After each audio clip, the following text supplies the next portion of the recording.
Don't just watch the drama, be part of it. Hit subscribe now and never miss the next twist. The glass doors of the White House gleamed under the morning sun, casting reflections across the polished marble floor. Evelyn Marks, 34, walked through security with a leather briefcase tucked neatly at her side. Her heart pounded, not from fear, but from the weight of stepping into the very center of global power. She had argued in federal courts, written legal briefs sharp enough to sway judges, and carved out a reputation as one of Washington's brightest attorneys. But today her desk would sit inside the building where laws weren't just enforced. They were bent, twisted, and reshaped to serve politics. Her first encounter was with Thomas Vance, the White House Chief of Staff. He offered his hand with a practiced smile. "Ms. Marks, welcome to the West Wing. Here justice isn't black and white. Your job is to make the gray look legal." The words lingered in Evelyn's mind long after their handshake. That afternoon, she was summoned to the Situation Room. President Raymond Cole sat at the head of the long table, perfectly composed, radiating the image of a statesman the public adored. To his right was CIA Director Adrian Wells, eyes like ice, arms folded with quiet menace. In the corner, Clara Hughes, the communications director, scribbled rapid notes, her face unreadable. "We have a problem," Cole began, his voice steady yet edged with tension. "A portion of budget documents has leaked. It hints at a fund off the books. If the press gets the full picture, how do we explain this to the American people?" Every gaze shifted toward Evelyn, the newcomer, but the only lawyer in the room. She drew a steady breath and opened the folder. Numbers blurred across the page. Billions funneled through shell companies, diverted into security operations overseas. No clear legal authority. Every line screamed cover-up. "It can be shielded," Evelyn said, her tone calm even as her stomach tightened. "If classified as a national security contingency fund, Congress will struggle to oppose disclosure." But her pause sharpened the silence. "If someone holds the complete evidence, no legal framing will protect it. Criminal charges could follow." The room went still. Wells's gaze cut through her like a blade, as if weighing whether she was an ally or a liability. Then Cole smiled faintly, his voice soft but commanding. "I like the way you think, Ms. Marks. Around here the law is a tool, not a chain." When the meeting ended, Evelyn stepped into the long corridor, her heels echoing on the stone floor. Outside, the south lawn glowed with tourists laughing and snapping photos. But inside these immaculate white walls, she had glimpsed the shadows, black budgets, covert missions, and smiles that concealed daggers. Thomas Vance appeared beside her, his voice low. "You did well. But remember this, inside the White House loyalty matters more than truth. If you want to survive, choose the right side." Evelyn nodded politely, but deep inside a different thought pulsed. "If I can control the truth, every side will have to choose me." That night, in her Georgetown apartment, she spread the files across her desk. Bold red letters stamped across the cover. "Eyes only." Evelyn traced the words with her fingertips, torn between dread and exhilaration. She remembered her early days in law school, believing law existed to protect justice, to bring light to the truth. But now, staring at the coded accounts and hidden operations, she understood. Justice was a mask. Power decided who was right and who was guilty. And Evelyn Marks, the lawyer who once believed in the rule of law, now stood at a threshold. Become a servant of power or the one who wielded it. Outside her window, Washington's skyline sparkled against the night. To the city it was just another evening. For Evelyn, the darkness had only just begun. Morning light filtered into the West Wing as Evelyn arrived the next day, her briefcase heavier than usual. The halls buzzed with muted urgency. Staffers rushing between offices, aides whispering into phones, the constant hum of power in motion. But underneath the surface, Evelyn sensed something else. Fear. Her instincts were right. Thomas Vance summoned her into his office without ceremony. The blinds were drawn, the air thick with stale coffee and tension. He pushed a folder across his desk with a single manicured finger. "Marks," he said, voice clipped. "That leak yesterday wasn't an accident. Someone has a copy of the documents. They've already reached a journalist." Evelyn's stomach tightened. "How much do they have?" Vance leaned back, eyes sharp. "Enough to raise questions." Not enough to burn us. Not yet. We need you to craft the legal firewall, something we can hand to Congress and the press that explains away every missing dollar. Evelyn flipped through the file. It was worse than she imagined. Money routed through front companies in Eastern Europe, then reappearing in defense contracts overseas. A shadow fund feeding covert operations in the Middle East. Billions, vanishing, reappearing, buried under coded language. Her throat went dry. This isn't a legal firewall, Thomas. It's a burial ground. If anyone gets the full trail, no statute in the U.S. Code will cover this up. Vance's smile was razor thin. That's why you're here. Because you're clever enough to make it look like oversight instead of intent. Intent is criminal. Oversight is forgivable. Before she could respond, Adrian Wells strode into the office. The CIA director didn't knock, didn't wait. His presence was a storm. The leak came from overseas, Wells said flatly. One of our contractors broke protocol. We're handling it. Evelyn looked up. Handling it, how? Wells's stare cut through her. By ensuring the contractor never talks again. The words hung heavy in the air. Evelyn's pulse spiked. As a lawyer, she knew what handling meant. Assassination. Elimination. A state-sanctioned crime buried under classified files. You can't just, she began, but Wells cut her off. We don't discuss methods with lawyers. You stick to your briefs. Leave the real work to us. For the first time since entering the White House, Evelyn felt the true abyss beneath her feet. The law wasn't a shield here. It was camouflage for operations that would never see daylight. When Wells left, Vance leaned forward, lowering his voice. You see now, don't you? Justice isn't about right or wrong. It's about survival. You want to stay in this building, Marks? Learn to stop asking questions. Evelyn held his gaze. Outwardly calm, inwardly seething. Stop asking questions? No. I'll ask the ones you're too afraid to hear. That evening, Evelyn was called to the Oval Office. President Cole stood by the tall windows, gazing out at the darkened south lawn. His reflection hovered in the glass, calm, untouchable. He didn't turn when she entered. Tell me, Ms. Marks, can we contain this? Evelyn chose her words carefully.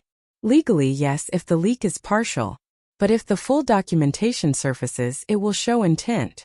That's conspiracy, not negligence. Cole finally faced her, his smile measured.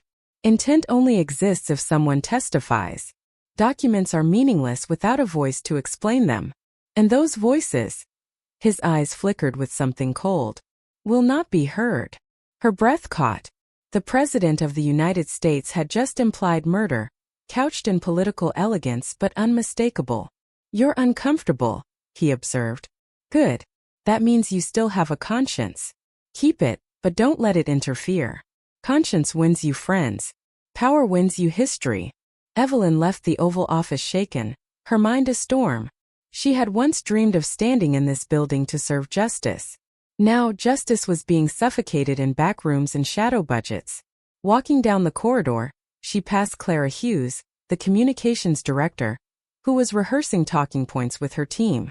Clara caught Evelyn's eye and gave a knowing smile. Don't worry, she said lightly. By tomorrow morning this will be a footnote. We'll tell the press it's a simple accounting error. America loves a clean story. A clean story. Evelyn almost laughed. Clean was the last word she would use for what she had seen. Back in her apartment that night, Evelyn poured herself a glass of wine and spread the leaked files across her kitchen table. Numbers, signatures, redacted memos. Each page was a weapon if wielded right, but also a death sentence if anyone realized she was the one holding them. She traced one signature with her finger. Billions had flowed through this account, under the president's authority, executed by the CIA. If she released it, she could bring down an administration. If she concealed it, she could become indispensable. Her phone buzzed. A text from an unknown number. We know what you have. Don't test us. Her hand froze. Someone already suspected. For the first time, Evelyn understood.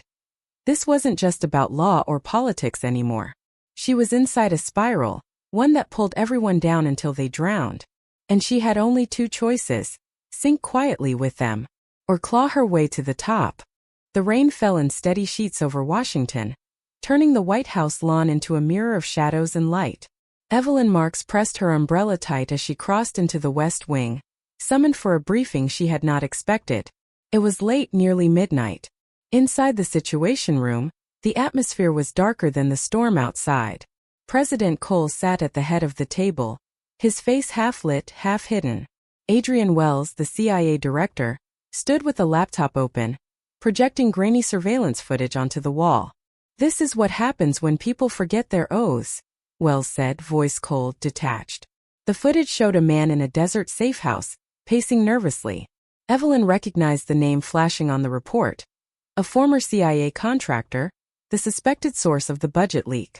Before the man could sit, two figures stormed in. Gunfire erupted. The man collapsed. The video cut to black. Evelyn's breath caught. "You executed him." Wells's gaze turned on her.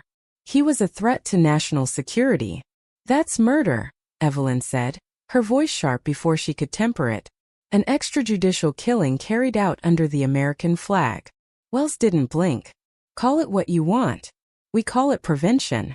President Cole raised a hand, silencing the exchange. "Ms. Marks, you're here because this operation will need to be accounted for, without ever existing. The funding, the contractors, the transfer of arms. It all needs a legal framework that passes scrutiny." Evelyn stared at him. "You want me to build a law for a crime?" Cole leaned forward, his tone almost paternal. "No, I want you to protect the Republic. History doesn't remember the details, Ms. Marks. It remembers outcomes. Rome survived not because of its laws, but because strong men bent them when survival required it." Her heart hammered in her chest. She thought of her law school days, when she had written essays about the sanctity of constitutional order. She thought of her oath, sworn to defend the Constitution. And now, here she was, asked to write the language that would wash blood from government hands. Later that night, Evelyn lingered in the dimly lit corridor, clutching her briefcase. Clara Hughes, the communications director, caught up with her. "You look pale," Clara murmured, falling into step. "You saw what they showed us," Evelyn whispered back. "They killed him. And they expect me to bury it." Clara gave a small, knowing smile. "You think this is new? This building has been burying bodies since Jefferson built the first brick. The only difference is now you're in the room where it happens." Evelyn stopped. "How do you live with it?" Clara shrugged. "I don't. I just wait. I collect. And when the day comes, I'll have enough to choose my own ending." The words unsettled her more than the footage. Clara wasn't denying the crimes. She was cataloging them like a meticulous archivist of corruption. Evelyn wondered, was Clara a survivor? Or a predator waiting for her chance? Back at her Georgetown apartment, Evelyn pored through the documents Wells had slipped onto her desk after the meeting. They were sanitized, no names, no dates, but Evelyn had trained her whole life to read between the lines. She saw it immediately. Layers of shell companies in Dubai, funds moved through development grants, then funneled into security projects that ended in bullets. The ledger was blood-stained, even if the pages were clean. Her phone buzzed again. This time it wasn't a threat, but a message from an unknown sender. "We know the ledger exists. If you want protection, meet me tomorrow, 8 p.m. The Jefferson Memorial." Evelyn froze. Was it a trap? A whistleblower? A blackmail attempt? Either way, it meant one thing: someone else knew. She turned off the phone, staring at the pile of papers. She could hand them back to Wells, keep her head down, and survive. Or she could keep them, risk everything, and wield them as leverage. In that moment, she understood. She had crossed a line. There was no safe return. The next day, Evelyn arrived at the memorial. The marble statue of Jefferson loomed in the shadows, his words carved above. "I have sworn upon the altar of God eternal hostility against every form of tyranny over the mind of man." She almost laughed at the irony. Tyranny wasn't across the ocean. It was in the building she walked into every day. A man stepped from the shadows. Daniel Reed, the journalist. His eyes were sharp, his manner cautious. "You have something," he said softly. "And I think we both know it could burn this government to the ground." Evelyn's pulse spiked. She hadn't told him. She hadn't told anyone. Yet here he was. "How much do you know?" she asked. "Enough to scare them," Daniel replied. But not enough to stop them. That's where you come in, isn't it? The rain began to fall again, streaking across the marble. Evelyn stared at him, torn between fear and calculation. Daniel could be her ally, or her executioner. In her briefcase, the ledger lay heavy, whispering promises of power and damnation alike. For the first time, Evelyn allowed herself to consider it fully. If she played this right, she wouldn't just survive. She could rule. The boardroom of Halcyon Energy towered above downtown Washington, its floor-to-ceiling windows offering a view of the Capitol dome glowing in the night. Evelyn Marks sat across from three men in tailored suits, their cufflinks glinting under the recessed lights. This was no ordinary meeting. This was a pact, one that could change the balance of power inside the White House. "Madam Vice President," the chairman said smoothly, though his tone carried the weight of ownership rather than respect. "We've supported your career from the sidelines. Now we're prepared to step in more directly. The Middle East oil corridors are shifting. If you back us on favorable legislation, we'll ensure you have everything you need for the next campaign." Evelyn sipped her water slowly, masking her racing thoughts. This was the moment she had feared, and the moment she had planned for. "And by everything," she said, her voice even, "you mean money, influence, media reach, and silence if I need it." The chairman's smile was thin. "Precisely. We can make you untouchable." Evelyn leaned forward. "Then understand me clearly. I don't want to be untouchable. I want to be undeniable. When Cole falls, and he will fall, I want the path cleared for me. No rivals. No surprises." The room fell quiet, the hum of the city below the only sound. Finally, the chairman nodded. "We can arrange that. But your part is simple. Secure us the drilling rights in the Gulf, no matter what opposition arises. We don't care about politics, we care about contracts." Evelyn sat back, letting the silence stretch before she replied. "Consider it done." But inside, her mind screamed. Every instinct as a lawyer warned her she was crossing another line. Yet ambition drowned out conscience. If she wanted power, she needed allies who weren't bound by votes or laws. Allies who could buy anything, anyone. Across town, Thomas Vance watched Evelyn's car pull away from Halcyon's headquarters through the tinted window of an unmarked sedan. He adjusted his cufflinks, his jaw tightening. He had suspected she was moving outside the president's circle. Tonight confirmed it. "Follow her every step," Vance told the aide beside him. "She's building her own power base. That makes her a liability. Do you want us to?" The aide hesitated. "Intervene." "Not yet," Vance said coldly. "Let her dig her grave first. Then we'll bury her with her own shovel." The next morning, Evelyn walked into her office in the West Wing to find a thick file waiting on her desk. No name, no signature, just a single note. "Be careful who you trust." She flipped through it. Surveillance photos, of her entering Halcyon headquarters, of her handshake with the chairman, even a blurred shot of the contract drafts on the table. Her blood ran cold. Someone was already watching. Someone inside the White House wanted her cornered. Her phone rang. Clara Hughes's voice was bright, but tinged with warning. "You look tense. Rough night." "You know something," Evelyn said flatly. Clara chuckled softly. "Darling, I always know something. Just remember, cameras are everywhere, even when you think you're in the dark. And when you're ready to use what you have, come to me. I've been keeping score too." Evelyn ended the call, staring out at the rose garden. Clara's cryptic tone told her one thing. The comms director was playing her own long game. Everyone in this building had secrets, and everyone was waiting for the right moment to cash them in. That evening, Evelyn returned to her apartment, locked the door, and pulled out the hidden ledger she had stolen. The CIA's blood-stained accounts. She laid it beside the Halcyon contract. On one side, evidence that could destroy Cole. On the other, the promise of corporate backing that could crown her. It was no longer about choosing one path. She would keep both. She would use both. But the text that arrived minutes later chilled her resolve. "We know about Halcyon. Stop before you can't turn back." She stared at the message, fingers trembling. Then her expression hardened. Too late, she thought. I've already crossed the point of no return. Meanwhile, in the Oval Office, President Cole listened as Vance reported on Evelyn's clandestine meeting. Cole's expression remained calm, his voice steady. She thinks she's clever, Cole said, pouring himself a glass of bourbon. But power isn't gained through contracts or secrets. It's gained through control. And when the time comes, she'll learn who truly controls this house. Vance smirked. Shall I prepare the knife? Cole swirled his glass, watching the amber liquid catch the light. Not yet. Let her believe she's winning. Ambition makes the blade cut deeper when it finally falls.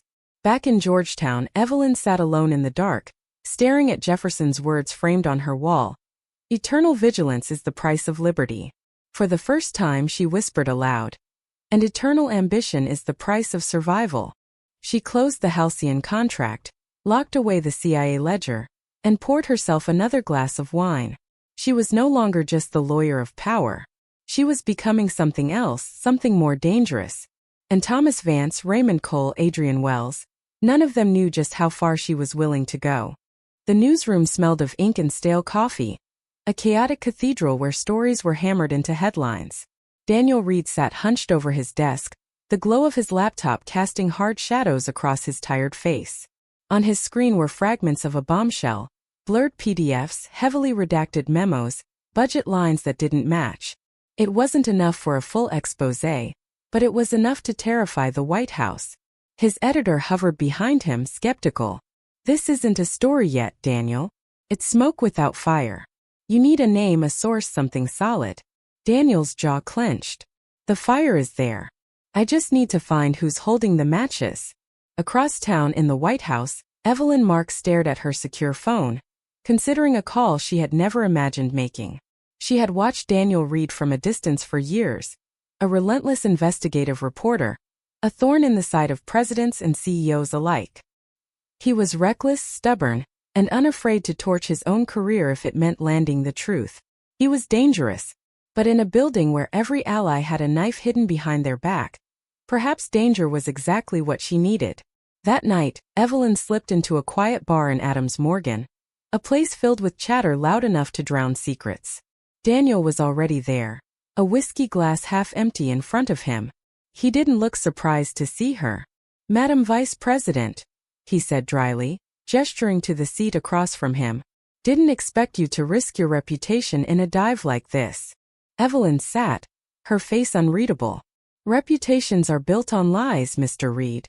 You know that better than anyone." He smirked. "So why are you here? Don't tell me you've suddenly developed a conscience." She leaned closer, lowering her voice. "You have part of the story. I have the rest. If you want the truth, we may need each other." Daniel's smirk faded. His eyes sharpened, searching her face for the trap. "You're telling me the Vice President of the United States is moonlighting as my source?" "I'm telling you," Evelyn replied, her voice steel, "that the man you think is running this country is laundering billions through shell corporations to fund assassinations overseas. And that one wrong move will make both of us disappear." Daniel let the words hang between them, his fingers tapping nervously against the glass. "You want me to expose him? Why?" Evelyn didn't flinch. "Because I don't plan on going down with him when the ship sinks." Unbeknownst to them, two men sat at the far end of the bar, nursing beers and pretending to watch the game on the television. Their eyes flicked often to the corner booth. They weren't journalists. They weren't locals. They were CIA. Adrian Wells had sent them hours ago, after intercepting Daniel's calls. His order had been simple. If Reed crosses a line, make sure he never files the story. When Evelyn returned to her car later that night, her driver opened the door, but her instincts screamed. She scanned the street. Two shadows lingered too long near the corner. She slid into the back seat and whispered, "Drive. Now." As the car pulled away, she replayed the meeting in her mind. Daniel was bold, perhaps too bold. He could be a weapon or a liability that exploded in her hands. She texted him from her encrypted phone. "Don't call me. I'll call you." His reply came seconds later. "Tick-tock, Madam Vice President. Truth doesn't wait forever." The next morning, Thomas Vance stormed into her office, his face a mask of anger barely held in check. "Do you think I don't know what you're doing?" he hissed, slamming a folder onto her desk. Inside were surveillance photos, grainy shots of her sitting with Daniel in the bar. "You've made contact with the enemy press." Do you have any idea what Cole would do if he saw this? Evelyn met his fury with icy calm. The president doesn't need to know. And perhaps if you spent less time spying on me and more time plugging your leaks, we wouldn't be in this mess. Vance leaned over her desk, his voice low, dangerous. You're playing with fire, Marks. And I'll be the one to watch you burn. She waited until he left before exhaling, her hands trembling just slightly. Vance was on to her. Wells was watching. Cole was looming. And now Daniel Reed held a thread that could unravel them all. That evening, Daniel received an unmarked envelope slipped under his apartment door. Inside was a single page. A photo of a man shot dead in a desert safe house. A name. The contractor who leaked the budget. And 3 words scrawled at the bottom in red ink. Don't be next. Daniel stared at it, his stomach churning. The government wasn't just hiding corruption. It was killing to protect it. He reached for his phone, typing Evelyn's number, then hesitated. Was she his ally, or the spider luring him into the web? As he crumpled the photo into his pocket, one thing became clear. If he kept chasing this story, there was no turning back. And Evelyn Marks, standing on the edge of ambition and annihilation, was already deciding how much of him she was willing to sacrifice to climb higher. The morning began like any other in Washington. News anchors reading headlines, senators hustling to hearings, staffers clutching coffee like lifelines. But for Evelyn Marks, the day opened with the sound of war drums. Her phone buzzed violently at 6 a.m. messages stacked one after another. Call me now. Turn on the news. Where are you?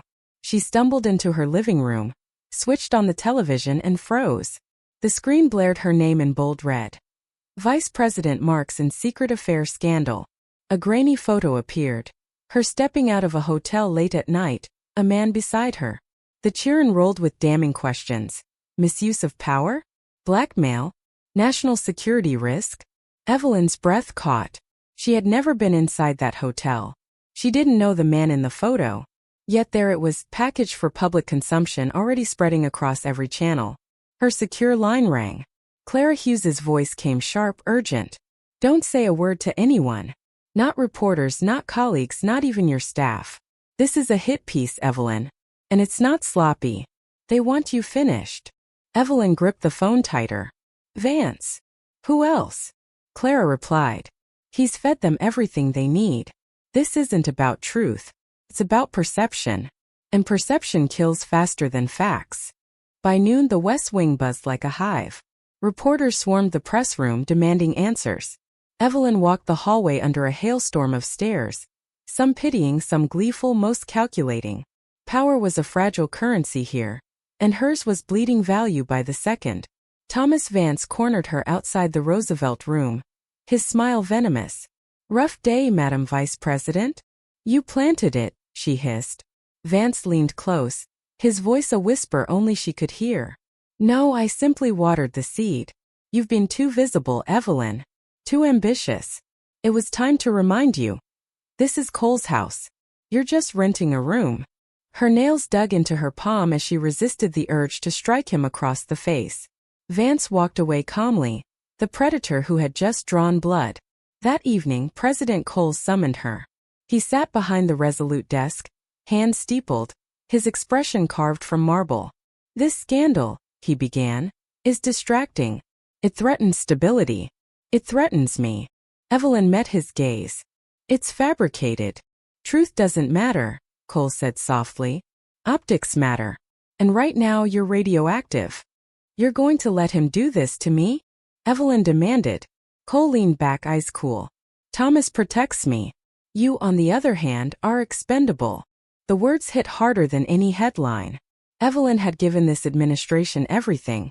Her intellect, her loyalty, her silence. And in return, she was nothing but a pawn to be sacrificed. By nightfall, Evelyn sat alone in her apartment, lights dimmed, curtains drawn. The television droned with panelists dissecting her downfall. Analysts speculating whether she would resign. Pundits sneering at her poor judgment. Her phone buzzed again. This time it was Daniel Reed. I know it's fake, he said the moment she answered. The photo, the hotel, the whole setup. I've seen enough smear campaigns to recognize one. But you need to give me something real, Evelyn. Otherwise, they'll bury you alive. She hesitated. Trusting him meant risking everything. Yet what choice did she have? Vance had already written her obituary. "You want something real?" she said finally. "Meet me tomorrow. Alone. And bring nothing but a recorder." Elsewhere in the city, Adrian Wells read the same headlines and frowned. He had not authorized this strike against Evelyn. Fabricated scandals were Vance's style, not his. To Wells, Evelyn was reckless but useful. Eliminating her too soon risked destabilizing the entire structure. He picked up the phone. "Keep eyes on her. If she runs to the press, I want to know before her words hit the airwaves." At midnight, Evelyn poured herself another glass of wine and spread her two treasures on the table. The CIA ledger, heavy with blood, and the Halcyon contract, gleaming with oil. One was a weapon against Cole. The other was a throne waiting to be claimed. Now Vance had declared war. And Cole had shown his hand. She was expendable. She stared at her reflection in the darkened window. The smear campaign had not destroyed her. It had lit a fire she could no longer ignore. "If they think I'm finished," she whispered, "they've just given me permission to burn the whole house down." Her phone buzzed one last time before she shut it off. A text from an unknown number. "They want you out. We want you in. Choose wisely." Evelyn Marks closed her eyes. Tomorrow the game would change. Not for survival. Not even for vindication.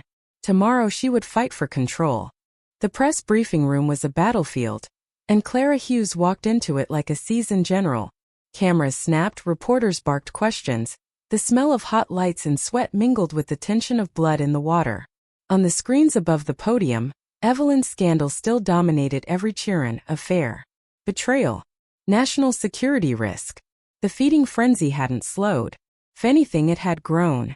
Clara adjusted her blazer, placed her notes on the podium, and gave the room a smile that could disarm an army.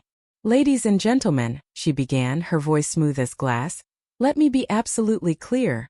The Vice President has committed no misconduct. The photographs are fabricated, the accusations baseless. What we are witnessing is a smear campaign designed to distract from the administration's success." Hands shot up. "Then who fabricated them? Is the White House investigating? Does the president still trust her?" Clara's smile didn't falter. "The president has full confidence in Vice President Marks. This is nothing more than political theater. And you know what we do with theater, we enjoy the performance, then move on to reality." Laughter rippled through the room, buying Evelyn a sliver of credibility. Clara knew exactly how much to give. Enough to protect Evelyn in the short term, but not enough to end the whispers. Behind the podium, she was a master of message. But behind closed doors, Clara was something else entirely. That evening in her office deep inside the West Wing, Clara locked the door and slid a thumb drive into her laptop. On it were files she had been collecting for years. Doctored photos, off-the-record conversations, email threads that should have been deleted, and most damning, video clips from secure meetings secretly copied from the Situation Room. One folder glowed on the screen. Coal black budget ledger. She leaned back in her chair, exhaling slowly. Evelyn wasn't the only one sitting on a powder keg. Clara had been archiving everything, not out of loyalty to truth, but as insurance. In a house where knives came from every direction, she had built herself a shield of secrets. Evelyn entered quietly, startling Clara from her thoughts. "You were magnificent today," Evelyn said, closing the door. "Without you, I'd be a carcass on the steps of the Capitol." Clara shut her laptop. "That's what I'm paid for. To make lies sound pretty." Evelyn tilted her head. "You don't believe it's a lie." Clara smirked. "I don't believe anything in this building is real. But I do believe perception is stronger than truth. And today perception was on your side." For a long moment, the two women studied each other, unspoken recognition flickering between them. Both survivors.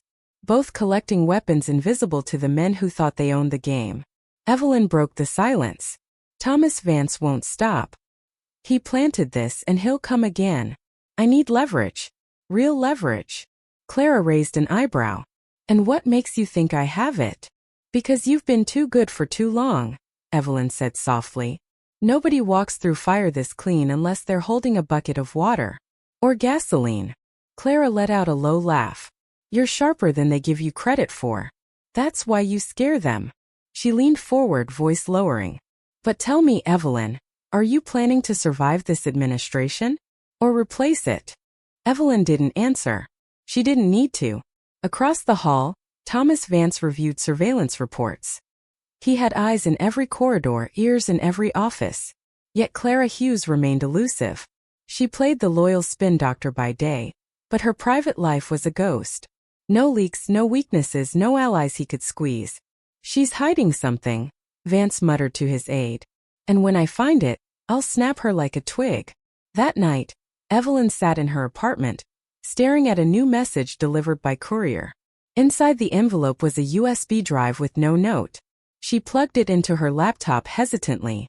On the screen appeared grainy footage. The Situation Room 2 weeks ago. Adrian Wells standing over a projector. The contractor's execution flickering in black and white. And Cole's voice, cold and unmistakable. Intent only exists if someone testifies. Documents are meaningless without a voice. Her heart pounded. Someone had given her the smoking gun. And there was only one person in the West Wing who could have smuggled this out. Clara. Evelyn stared at the file, adrenaline coursing through her. With this she could end Cole tomorrow. Or she could hold it, let the noose tighten, and claim the Oval Office herself when the time was right. But she also knew. If Clara had chosen to share this, it wasn't charity. It was a transaction. At midnight, Clara sat alone in her own apartment, sipping wine as she watched the news cycle shift slightly, the headlines softening, the outrage cooling. She smiled faintly. Evelyn had the footage now, which meant Evelyn owed her. She whispered to herself as though rehearsing for a future day. When the curtain falls, it won't be Cole or Vance or even Marks. It'll be me holding the final script. For Evelyn, the night ended with a choice unspoken but clear.